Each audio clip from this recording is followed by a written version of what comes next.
വിശുദ്ധ വീതി, സ്വർഗ്ഗത്തിലേക്കുള്ള വീതി.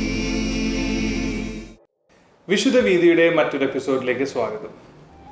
ഇന്ന് വിശുദ്ധ വീതിയിൽ നമ്മൾ ചർച്ച ചെയ്യുന്ന വിഷയം എന്ന് പറയുന്നത് ഡിസേൺമെൻറ്റ് ഫോർ മാരേജ്. ഈ വിവാഹത്തിനായിട്ട് എല്ലാവരും ഒരു ഡിസേൺമെൻറ്റ് എടുക്കും അല്ലേ? ചിലവരെടുക്കും, ചിലവരെടുക്കൂല. അതിനെക്കുറിച്ചാണ് നമ്മളിന്ന് സംസാരിക്കുന്നത്. അതിൻ്റെ ആവശ്യകത ഉണ്ടോ, അല്ലെങ്കിൽ എന്തിനാണ് നമ്മൾ ഡിസേൺ ചെയ്തിട്ട് വിവാഹത്തിന് ഒരുങ്ങേണ്ടത്, അതിനെക്കുറിച്ചൊക്കെയാണ് നമ്മളിന്ന് സംസാരിക്കുന്നത്. ഇതിനെക്കുറിച്ച് സംസാരിക്കാനായിട്ട് നമ്മളോടൊപ്പം ഓൺ സ്ക്രീനിലുള്ളത് ജോർജ് ദേവസി ചേട്ടനും നിമ്മി ചേച്ചിയാണ്. അവർക്ക് 3 മക്കളാണുള്ളത്. അവർ എറണാകുളത്ത് തന്നെയാണ്. ജോർജ് ഏട്ടൻ ഒരു ഓൺട്രപ്രണറാണ്, ചേച്ചി ഒരു ഹോം മേക്കറുമാണ്. ശരിക്കും നമുക്കെല്ലാവർക്കും ഇപ്പോഴത്തെ ഒരു ട്രെൻഡാണ് ഈ മാച്ച് മേക്കിംഗ് എന്ന് പറയുന്ന ഒരു സംഭവം അല്ലേ? ചിലവർ ലവ് മാരേജിലേക്ക് പോകുന്നു, ചിലവർ അറേഞ്ച് മാരേജിലേക്ക് പോകുന്നു. മാതാപിതാക്കൾ സ്വയമേ കണ്ടുപിടിച്ച് തരുന്ന ഒരാളെ കല്യാണം കഴിച്ചാൽ മതി. ചിലവർ ഞാൻ തന്നെ കണ്ടുപിടിച്ച് ഒരു വിവാഹത്തിലേക്ക് പോകണം. അങ്ങനെ കുറേ കൺഫ്യൂഷൻസ് ഉണ്ട് ഇപ്പോൾ. നിങ്ങളുടെ ഒരു അഭിപ്രായത്തിൽ എന്താണ് ഇതിനെക്കുറിച്ച് സംസാരിക്കാനുള്ളത്, ഒന്ന് പറയാമോ? ശരിക്കും എല്ലാ മാരേജസും എൻ്റെ അഭിപ്രായത്തിൽ ലവ് മാരേജസ് ആണ്. ബിക്കോസ് ലവ് ഇല്ലാണ്ട് മാരേജ് നടക്കില്ലല്ലോ. അപ്പോൾ ബേസിക്കലി ഇന്ന് ഏറ്റവും കൂടുതൽ കൺഫ്യൂഷൻ ക്രിയേറ്റ് ചെയ്യുന്ന 2 വാക്കുകളാണ് ലവും അറേഞ്ച്മെൻറ്റും. അപ്പോൾ you can't marry somebody that you don't love. അപ്പോൾ ലവ് എന്താണെങ്കിലും എല്ലാ മാരേജിലും ലവ് ഉണ്ട്. അങ്ങനെ തന്നെ എനിക്ക് തോന്നണേ ഒരു മാരേജും നമ്മൾക്ക് അറേഞ്ച്മെൻറ്റ്സ് ഇല്ലാണ്ട് ചെയ്യാൻ പറ്റില്ല. ഫോർ എക്സാമ്പിൾ ഈവൻ ഏറ്റവും ഷോർട്ട് ടൈമിൽ നമ്മൾ ചെയ്യാൻ ഉദ്ദേശിക്കുന്ന ഫങ്ഷൻസിന് പോലും ഒത്തിരി അറേഞ്ച്മെൻറ്റ് ചെയ്യാറുണ്ട്. അപ്പോൾ എല്ലാ മാരേജസും ലവ് മാരേജസ് ആണ്. ആൻഡ് എല്ലാ മാരേജുകളിലും എന്തിലൊക്കെ ടൈപ്പ് നമ്മൾക്ക് അറേഞ്ച്മെൻറ്റ്സ് ഉണ്ട്. പക്ഷേ ഈ ലവും ഈ അറേഞ്ച്മെൻ്റ് ഇടയ്ക്ക് എനിക്ക് തോന്നുന്ന ഏറ്റവും വലിയൊരു ഡിസിഷൻ കിടക്കുന്നത് നമ്മൾക്ക് കർത്താവ് ഒരുക്കിയിരിക്കുന്ന ഒരാളെ എങ്ങനെ നമ്മൾ കണ്ടെത്തുന്നതാണ്. ആൻഡ് ഞാനിപ്പോൾ ഇന്നാൾ ഒരു യങ്സ്റ്റേഴ്സ് പറഞ്ഞ ഒരു കാര്യം, അവർ ചിലപ്പോൾ ഹൈസ്കൂളിൽ തന്നെ ലൈഫ് പാർട്ട്ണറിനെ സീക്ക് ചെയ്യുന്നു. എനിക്ക് തോന്നുന്നത് ലവ് എപ്പോഴും നമ്മൾ സീക്ക് ചെയ്യുന്നതിലും കാര്യങ്ങളും എനിക്ക് തോന്നുന്ന ഒരു തെറ്റില്ല. പക്ഷേ അതിലൊരു റെസ്പോൺസിബിൾ സീക്കിങ് വരുമ്പോൾ അതിൻ്റെതായ രീതിയിലുള്ള, ഇപ്പോൾ ഫോർ എക്സാമ്പിൾ ഒരു യങ്സ്റ്റർ എന്ന് പറഞ്ഞാൽ ചിലപ്പോൾ അവൻ്റെ കോളേജ് ഫീസ് വരെ പാരൻസ് അറേഞ്ച് ചെയ്യുന്നത്. ശരിക്കും അറേഞ്ച്മെന്റ് എന്ന് പറയുമ്പോൾ നമ്മൾ ചിലപ്പോൾ ചിന്തിക്കുന്നത് അറേഞ്ച്മെന്റ് എന്ന് പറയുന്നത് ആ ഒരു പെണ്ണ് കാണൽ ചടങ്ങ് അല്ലെങ്കിൽ ഒരു അങ്ങനത്തെ ഒരു ചെറിയൊരു ഫംഗ്ഷനെ മാത്രമായിട്ടാണ് ചിലപ്പോൾ കാണുന്നത്. പക്ഷേ ഒരു മാരേജ് എന്ന് പറഞ്ഞു കഴിഞ്ഞാൽ 2 പേര് ഫാമിലിയിൽ ചെറുപ്പത്തിലെ വളർന്നു വരുന്ന എന്തോരം അറേഞ്ച്മെൻറ്റ്സ് കഴിഞ്ഞിട്ട് വരുന്ന ഒരു ഡിസിഷനാണ് മാരേജ്. അപ്പോൾ ഉറപ്പായിട്ട് എല്ലാ മാരേജസും ലവ് മാരേജസ് ആണ്. ആൻഡ് എല്ലാ മാരേജസിലും അറേഞ്ച്മെൻറ്റ്സ് വേണം. പക്ഷേ ഓരോ ഇൻഡിവിജ്വൽ ആൾക്കാരുടെ എനിക്ക് തോന്നണേ ദൈവം ആഗ്രഹിക്കുന്ന പല രീതികളിലാണ് ആ അറേഞ്ച്മെൻറ്റ്സ് വരുന്നതെന്ന് മാത്രമാണ് ഒരു ഡിഫറൻസ് ഇതിലുള്ളത്. നിമിക്കെന്ത് തോന്നുന്നു?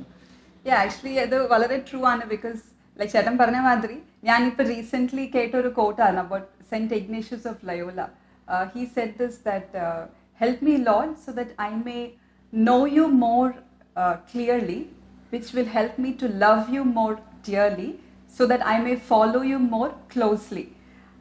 റീസെൻ്റ്ലി ഞാൻ ഇത് അറിഞ്ഞ ഒരു കോട്ടാണ്. അപ്പോൾ ഞാൻ ആക്ച്വലി ഈ കോട്ട് ശരിക്കും നമ്മുടെ ഒരു personal relationship with the Lord എന്നുള്ള ഒരു അടിസ്ഥാനമാണ് ശരിക്കും. This base that he Lord help me. And ഔ ഐ ഫീൽ ദാറ്റ് ആക്ച്വലി ഇപ്പോൾ ചേട്ടൻ പറയുമ്പോൾ ഇത് ശരിക്കും നമുക്ക് നമ്മുടെ ഒരു ലൈഫ് പാർട്ട്ണറിനെ ചൂസ് ചെയ്യാനും അല്ലെങ്കിൽ വൊക്കേഷൻ ചൂസ് ചെയ്യാനുമായിട്ടുള്ളത് ശരിക്കും ഒരു വേണമെങ്കിൽ ഒരു ഇതായിട്ട് യൂസ് ചെയ്യാം. Because you have to know ആ ഒരാളിനെ കല്യാണം കഴിക്കുന്നതിനേക്കാളും മുമ്പ് it is important for us to know him. എന്നാലേ നമ്മൾ അവരെ സ്നേഹിക്കാൻ പറ്റത്തുള്ളൂ. ആൻഡ് സ്നേഹിച്ച് കഴിഞ്ഞാൽ പിന്നെ നമ്മൾ കൈ പിടിച്ച് കൂടെ ഫോളോ ചെയ്യാനുള്ളൊരു you will be clear. That is I think ഒത്തിരി കൺഫ്യൂഷൻസ് ക്ലിയർ ആക്കാൻ പറ്റും. അപ്പോൾ ശരിക്കും പറഞ്ഞാൽ ഒരു രീതിയിൽ നോക്കുകയാണെങ്കിൽ എല്ലാ മാരേജസും എങ്ങനെയൊക്കെ വന്നാലും ലവ് മാരേജസ് ആണ്. സോ ആൻഡ് ഉറപ്പായിട്ട് അതിനെ വളരെ ബ്യൂട്ടിഫുൾ ആക്കാനുള്ള അറേഞ്ച്മെൻറ്റ്സും നമ്മൾ ചെയ്യേണ്ടതാണ്. ആ അറേഞ്ച്മെൻറ്റ്സിൽ നമ്മൾ ഏറ്റവും കൂടുതൽ ഹെൽപ്പ് ചെയ്യുന്ന ആൾക്കാരെ നമ്മൾ തന്നെയാണ് ശരിക്കും പറഞ്ഞാൽ നോക്കി കണ്ടുപിടിച്ച് ഹെൽപ്പ് എടുക്കേണ്ടത്. ഒരു ലൈഫ് പാർട്ട്ണറിനെ സെലക്ട് ചെയ്യാനായിട്ടുള്ള പ്രോസസ്സ്, അതിന് വേണ്ടിയുള്ള കുറച്ച് ടിപ്സ് ഒന്ന് പറഞ്ഞു തരാമോ? ഫസ്റ്റ് ടിപ്പ് ഇതിൽ പറയാനുള്ളത്, എനിക്ക് തോന്നുന്നത് ഏറ്റവും ആദ്യം പറയാൻ പറ്റുന്ന ഒരു ടിപ്പ് എന്താന്ന് പറഞ്ഞാൽ, എൻ്റെ മാതിരി ഒരു എന്ന് പറഞ്ഞാൽ എനിക്ക് ഞാൻ ആരാന്ന് ഏറ്റവും കൂടുതൽ അറിയാവുന്ന ദൈവം, അങ്ങനെ തന്നെ എനിക്ക് വേണ്ടി ഏറ്റവും ബെസ്റ്റ് ആരായിരിക്കും അത് അറിയാവുന്ന ഒരു ദൈവത്തിനെ നമ്മൾക്ക് if we have A God like that, എനിക്ക് തോന്നുന്നത് ഫസ്റ്റ് സ്റ്റെപ്പ് ഈ ദൈവത്തിനെ ഈ ഒരു പ്രോസസ്സിൽ ഇൻവോൾവ് ചെയ്യാനാണ്. ആ പ്രോസസ്സിൽ ഇൻവോൾവ് ചെയ്യുമ്പോൾ ഉറപ്പായിട്ട് ദൈവത്തിനെ നമ്മളൊരു പ്രോസസ്സിലോട്ട് ഇൻവോൾവ് ചെയ്യുമ്പോൾ എനിക്ക് തോന്നുന്നത് ഫസ്റ്റ് സ്റ്റെപ്പ് പ്രെയർ തന്നെയാണ്. പിന്നെ എനിക്ക് തോന്നുന്നത് love cannot be there without responsibility. അപ്പോൾ എനിക്കൊരാളെ ഐ ലവ് സംബഡി എന്ന് പറയുമ്പോൾ ഉറപ്പായിട്ട് I have to be responsible for that person. ഞാനിപ്പോൾ ചില സ്കൂൾ പിള്ളേരൊക്കെ പറയും I am in a relationship, അല്ലെങ്കിൽ ചില എന്ന് പറഞ്ഞാൽ ആ ഒരു കറക്റ്റ് ഏജിലെത്താത്ത ആൾക്കാർ ലവ് പറയുമ്പോൾ ഞാൻ എപ്പോഴും ചിന്തിക്കുന്ന ഒരു കാര്യമാണ്, can you B responsible for that person? So I think there is the element of responsibility. ഇപ്പോൾ ഈ ഇടയ്ക്ക് നമ്മുടെ ജനറേഷനിലൊക്കെ ആയിരുമ്പോൾ നമ്മളൊക്കെ ഇങ്ങനെ ലിസ്റ്റ് ചെയ്താറുണ്ട് എങ്ങനത്തെ ഒരു ഹസ്ബൻഡിനാണ് വേണ്ടത്, എന്നിട്ട് നമ്മൾ പിന്നെ ആ ഒരു സെർച്ചിലോട്ട് അങ്ങ് ഇറങ്ങും.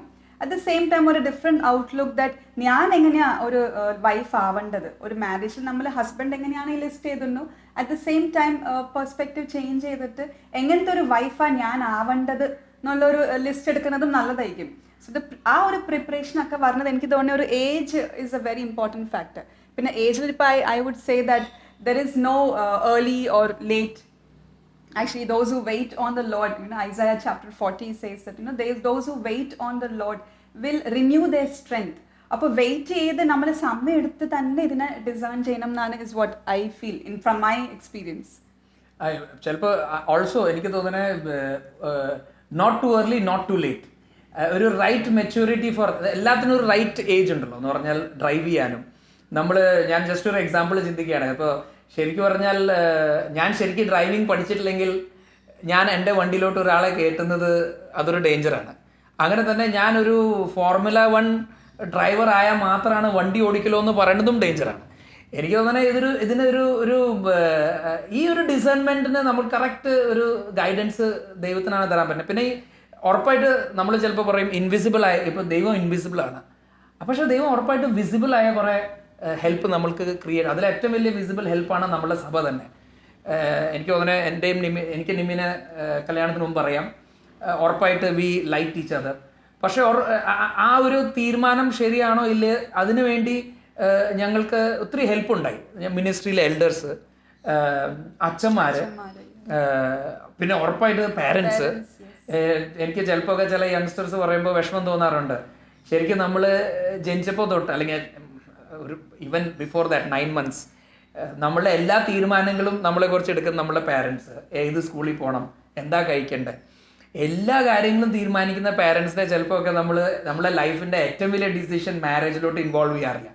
There are no perfect parents, അങ്ങനെ തന്നെ there are no perfect children, there is no perfect husband, so don't expect a perfect wife. All we can do is bring a perfect God into all this imperfection to improve ourselves. അപ്പോൾ പാരൻസിനെ involve ചെയ്യുക, right age, പിന്നെ maturity. എനിക്ക് തോന്നണേ ഇന്ന് ഒത്തിരി പേര് ലവിനെ കുറിച്ച് define ചെയ്യണത് വിത്തൗട്ട് റെസ്പോൺസിബിലിറ്റിയാണ്. എനിക്കറിയാം ഇപ്പോഴത്തെ പല കോമൺ ടേംസ് ആണ് ബോയ് ഫ്രണ്ട്, ഗേൾ ഫ്രണ്ട്.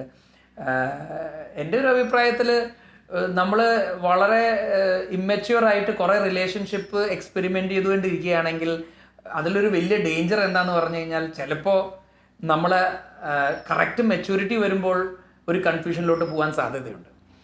അതിനൊരു നല്ലൊരു എക്സാമ്പിൾ എന്താണെന്ന് പറഞ്ഞു കഴിഞ്ഞാൽ only if you have many girls who are good friends can you really be able to understand the value of a girl who would be a good wife. പക്ഷെ ആ ഒരു സിറ്റുവേഷനിൽ എത്രയാൾ മുമ്പ് തന്നെ പല റിലേഷൻഷിപ്പിലോട്ട് കയറുമ്പോൾ എനിക്ക് തോന്നുന്നത് ഒരു ഗുഡ് വൈഫിനെ ഡിസൈൻ ചെയ്യാനുള്ള ഒരു മെച്യൂരിറ്റി ചിലപ്പോൾ എവിടെയൊക്കെ നഷ്ടപ്പെടുന്ന ഒരു രീതിയിൽ എനിക്ക് തോന്നാറുണ്ട്. ഇന്ന് ഒരുപാട് പേർക്ക് ഒരു പ്രത്യേകിച്ച് ഈ ന്യൂ ജനറേഷൻ പിള്ളേർക്കൊക്കെ ഭയങ്കര ഒരു കൺഫ്യൂഷൻ ഉള്ള ഒരു ടോപ്പിക്കാണ് ഈ പള്ളിയിൽ പോയി വിവാഹം കഴിക്കേണ്ട ആവശ്യമുണ്ടോ, അല്ലെങ്കിൽ അങ്ങനത്തെയൊക്കെ കുറേ ക്വസ്റ്റ്യൻസ് ഒക്കെ ഇപ്പോൾ വരുന്നുണ്ട്.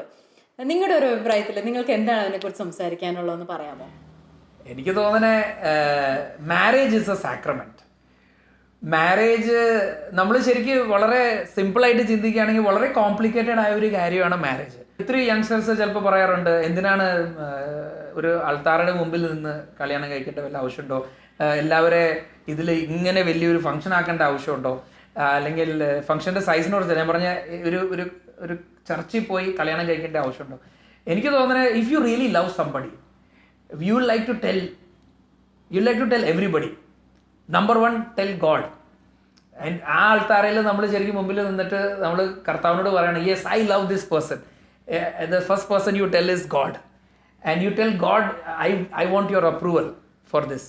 അതാണ് ശരിക്കും ആ സാക്രമെന്റിൽ നടക്കുക. പിന്നെ എൻ്റെ ഫാമിലി മെമ്പേഴ്സിനോടെല്ലാം ഞാൻ പറയാണ് that I love this person. ഞാൻ നിമ്മിയുടെ ഫാമിലി മെമ്പേഴ്സിനോട് എല്ലാവരും പറയാം ഐ ലവ് ദിസ് പേഴ്സൺ. ഞാൻ എൻ്റെ ഫ്രണ്ട്സ്, നിമ്മിയുടെ ഫ്രണ്ട്സും എൻ്റെ ഫ്രണ്ട്സ്, എനിക്കൊരു കല്യാണം എന്ന് പറഞ്ഞാൽ ആ ചർച്ചിൽ നിൽക്കുന്നത് നമ്മളെ ഏറ്റവും ക്ലോസസ്റ്റ് ആൾക്കാരാണ് ആൻഡ് ഏറ്റവും ഇമ്പോർട്ടൻ്റ് ആൾക്കാരാണ്. നിമ്മിയുടെ പാരൻസ്, എൻ്റെ പാരൻസ്. എനിക്ക് തോന്നുന്നത് എന്നോട് ഒരു പയ്യൻ ഒരു വർഷം വന്ന് ചോദിച്ചു, ചേട്ടാ എനിക്ക് ഈ പെൺകൊച്ചിനെ ഒത്തിരി അധികം ഐ ലവ് ദിസ് പേഴ്സൺ, പക്ഷേ ഞങ്ങൾ ഇത് ഒരു മാരേജ് ആയിട്ട് അതിനെ ടേക്കപ്പ് ചെയ്യാൻ റെഡിയല്ല. അപ്പം ഞാൻ ശരിക്കും എനിക്ക് വിഷമം തോന്നിയെന്ന് പറഞ്ഞാൽ if you really love somebody you want to tell everybody starting with God. അപ്പോൾ ഉറപ്പായിട്ട് marriage is a sacrament and sacramental grace ഇല്ലാണ്ട് ഒരു സക്സസ്ഫുൾ ഹസ്ബൻഡ് ആവാൻ പറ്റുക അല്ലെങ്കിൽ ഒരു സക്സസ്ഫുൾ ഫാദർ ആവാൻ പറ്റുക എന്ന് പറഞ്ഞാൽ അതൊരു ബിഗ് ക്വസ്റ്റ്യൻ മാർക്കാണ്. ഇൻഫാക്ട് ലൈക്ക് ആ ഒരു ഗ്രേസ് ഉള്ള കാരണം because sacrament U receive that grace. ഇനി മുമ്പോട്ടും കല്യാണത്തിന്റെ ജീവിതത്തെ മുമ്പോട്ട് പോലും എന്തെങ്കിലും ഒരു കൺഫ്യൂഷൻ വരുമ്പോഴും അല്ലെങ്കിൽ വെൻ യു ആർ വീക്ക് നമുക്കിതിനി മുമ്പോട്ട് ചെയ്യാൻ പറ്റത്തില്ല, അല്ലെങ്കിൽ ഇപ്പോഴും അമ്മയാവുമ്പോഴും ലൈക്ക് എനിക്കൊക്കെ ഞാനിപ്പോൾ എന്തെങ്കിലും ഡിഫിക്കൽട്ട് സിറ്റുവേഷൻ വരുമ്പോൾ ഞാൻ എപ്പോഴും ആ ഒരു ഗ്രേസിനെ കുറിച്ച് ചിന്തിക്കും. എന്നിട്ട് ഞാനിങ്ങനെ വിചാരിക്കും എനിക്ക് ആ ദിവസം ഈശോ ഒരു സ്പെഷ്യൽ ഗ്രേസ് തന്നിട്ടുണ്ടായി because I was there like ചേട്ടൻ പറഞ്ഞ in front of my family, my friends, in front of God. അച്ഛൻ ബ്ലെസ് ചെയ്തൊരു മാരേജ് ആണ് എൻ്റെ. അപ്പോൾ എനിക്ക് അതിനൊരു ഗ്രേസ് ഉണ്ട്. അപ്പോൾ ഈ ഒരു ബുദ്ധിമുട്ട് I can go through this because എനിക്ക് ആ ഒരു ഗ്രേസ് കിട്ടിയിട്ടുണ്ട്. ചെറിയ ചെറിയ signs like when I look at the ring I feel that എപ്പോഴെങ്കിലും മുറുക്കനെ പിടിച്ച് ഇങ്ങനെ I pray and I say Lord I receive that grace that day. അപ്പോൾ ഇനി എനിക്ക് മുമ്പോട്ട് ഒരു ട്രബിൾസ് വരുമ്പോഴെല്ലാം വൈഫ് ആണെങ്കിലും മദർ ആണെങ്കിലും ഡോട്ടർ ഇൻ ലോ ആണെങ്കിലും സിസ്റ്റർ ഇൻ ലോ ആണെങ്കിലും ഓൾ ദീസ് റിലേഷൻഷിപ്സ് ആ ഗ്രേസ് നമുക്ക് ചോദിച്ച് മേടിക്കാവുന്നതാണ്. അത് ശരിക്കും എനിക്കറിയില്ല ഇത് ബെസ്റ്റ് എക്സാമ്പിൾ ആണോന്ന്. ചിലപ്പോൾ ഒക്കെ ചിന്തിക്കാം എന്ന് പറഞ്ഞാൽ നമ്മൾ ഡിസൈൻമെന്റ് എന്ന് പറഞ്ഞ ഒരു വളരെ ഡിഫിക്കൽട്ട് കോഴ്സാണ്. ഇതെല്ലാം കഴിഞ്ഞിട്ട് നമ്മൾ അൾത്താരുടെ മുമ്പിലാണ് നിന്നിട്ടാണ് കർത്താവ് അത് സർട്ടിഫൈ ചെയ്യുന്നത്. ആക്ച്വലി ആ ഒരു സാക്രമെന്റ് ഇൻവിസിബിൾ ഗോഡിന്റെ ഒരു ഷ്യോർ വിസിബിൾ സൈനാണ്. ശരിക്കും നമ്മളൊക്കെ ഇത്രയൊക്കെ കഷ്ടപ്പെട്ട് ഇതിന്റെ സർട്ടിഫിക്കറ്റ് വേണ്ട, സർട്ടിഫിക്കറ്റ് ഇല്ലാണ്ട് ഞാൻ പോകാമെന്ന് ഒരിക്കലും പറയും. വെറുതെ ഏറ്റവും നിസാര കോഴ്സുകൾ, നിസാര പ്രോസസ്സിന് പോലും നമ്മൾ we need A guarantee.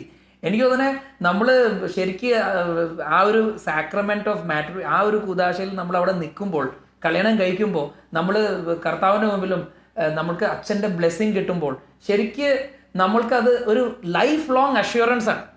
So ഉറപ്പായിട്ട് we will encourage every buddy who is listening to this, whether you are discerning, what stage of discernment, whether you met the person. ഇപ്പോൾ നമ്മൾക്ക് ഒരാളെ എവിടെ വെച്ചാണ് നമ്മൾക്ക് ആ ഒരു അട്രാക്ഷനോ ഒരു എന്താ പറയുക ഒരു ഡിസിഷൻ എടുക്കാനുള്ള ഒരു മോട്ടിവേഷൻ എവിടെ വെച്ച് എങ്ങനെയൊക്കെ ആണെങ്കിലും please love responsibly.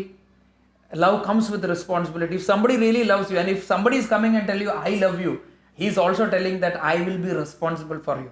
And for sure ഇങ്ങനെ പറയുന്ന ഒരാൾക്ക് എളിമയുണ്ടെങ്കിൽ ഉറപ്പായിട്ട് ആ ആൾ ഒരു കാര്യം കൂടി മനസ്സിലാക്കും. എനിക്ക് എന്തായാലും ഉറപ്പാണ്, ഞാനായിട്ട് എനിക്ക് നിമ്മിനെ ടേക്ക് കെയർ ചെയ്യാൻ പറ്റില്ല. കർത്താവ് ഇല്ലാണ്ട് ഞാനായിട്ട് എൻ്റെ പിള്ളേരെ എനിക്ക് ടേക്ക് കെയർ ചെയ്യാൻ പറ്റില്ല. ഉറപ്പായിട്ട് love comes with responsibility and this responsibility comes with faith in God, who is the one who can take care of all of us. So please grow in love. ഇത്ര complicated ആയിട്ടുള്ള ഈ ഒരു topic ഇത്ര beautiful ആയിട്ട് ഇവർക്ക് ഇത് conclude ചെയ്യാൻ പറ്റിയത് നല്ല ഇൻപുട്ടാണ് ചേട്ടനും ചേച്ചിയും ഷെയർ ചെയ്തത്. താങ്ക് യു സോ മച്ച് ചേട്ടാ. താങ്ക് യു ചേച്ചി for coming and joining with us. ഇനി ഇത് ജെറിനച്ചന്റെ പെർസ്പെക്റ്റീവിൽ നിന്ന് നമ്മൾക്കൊന്ന് കേൾക്കാം. So over to Philippines. അച്ഛാ കേൾക്കാമോ?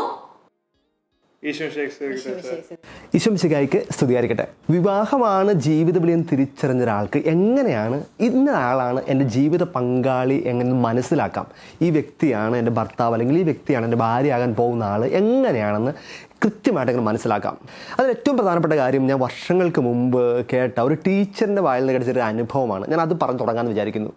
ടീച്ചർ ഇപ്പോൾ ഒരു 3-4 മക്കളുടെ അമ്മയാണ്. പക്ഷെ അവർ പറയുന്നത് അവരുടെ 8ാം ക്ലാസ്സിൽ പഠിച്ചപ്പോൾ കഥയാണ്. അവർ 8ാം ക്ലാസ്സിൽ പഠിക്കുമ്പോൾ അവരെ പഠിപ്പിച്ചിരുന്ന ഒരു സിസ്റ്റർ, ഒരു കന്യാസ്ത്രീ അമ്മ, അവരുടെ ക്ലാസ് എടുക്കുന്നവർ അവരെ കണക്ക് പഠിപ്പിക്കുകയാണ്. പക്ഷേ കണക്ക് പഠിപ്പിച്ചതിൻ്റെ ഇടയ്ക്ക് അവരിങ്ങനെ ജീവിതം ഇടയ്ക്ക് പഠിപ്പിക്കുകയായിരുന്നു. അപ്പോൾ പറഞ്ഞു കൊടുത്ത ഒരു ലെസൺ ഉണ്ട്. മക്കളെ, നിങ്ങളുടെയൊക്കെ ജീവിതം പോലെ എന്താണെന്ന് തിരിച്ചറിഞ്ഞോ? ഇപ്പോൾ ഒരു കുറേ പേര് പറഞ്ഞു സിസ്റ്റർ ആവണം, അല്ലെങ്കിൽ അച്ഛനാവണം, അല്ലെങ്കിൽ വിവാഹം കഴിക്കണം എന്നൊക്കെ പറഞ്ഞു. അപ്പോൾ അമ്മ പറയാണ്, വിവാഹം കഴിക്കാൻ തീരുമാനിച്ചവരുടെ ശ്രദ്ധയ്ക്കായിട്ട് ഇനി ഞാൻ ഒരു കാര്യം പറയാം. നിങ്ങൾ ഇന്നു മുതൽ തന്നെ നിങ്ങളുടെ ജീവിത പങ്കാളിക്ക് വേണ്ടി നന്നായിട്ട് പ്രാർത്ഥിച്ചൊരുങ്ങണം.